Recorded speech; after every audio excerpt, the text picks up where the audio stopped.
Another thing I've gotten into, I've only read the first, I guess, two issues of two different series, but you've been seeing some posts lately. Some friends of mine dropped a bunch of comics in my lap to ask Hmm. if I wanted to keep any of them or help them sell some of them. And something is in there is the original 1988 Wolverine run. I think there it's issues like 1 through 17 they had in this box, That's awesome.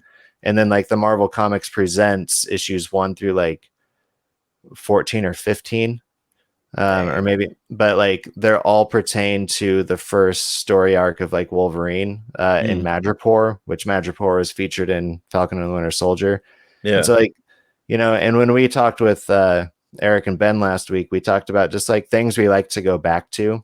Mm-hmm. And I talked about like that bronze, like modern age transition, because like Mm-hmm. that's the stuff that was coming out when I was like a kid, like before Right. I could really go to the comic shop and buy stuff.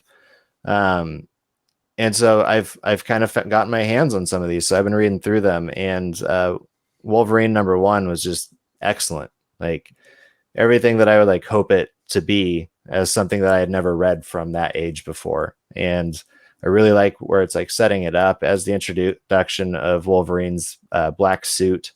Um, it's the introduction as well to not Mad or then the other one, Marvel Comics Presents #1. That's like the introduction to the Princess Bar in Madripoor, which was that's what was featured in the show.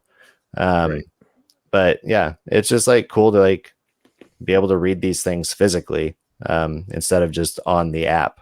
And the paper you talked about, like the newspaper feel of that one comic you picked up, Right. like that's how all these ones are. And That's awesome. it's really fun looking through like the old ads that were in there. Like one of them had like if The you have intranet. like if you can have 7 proofs of purchases, you can get this M&M's hat and t-shirt, which Wow. you know would sell at like a vintage shop for a good penny at this point. And Yeah. so it's just like it's really cool to have those in my hands and be able to go through them.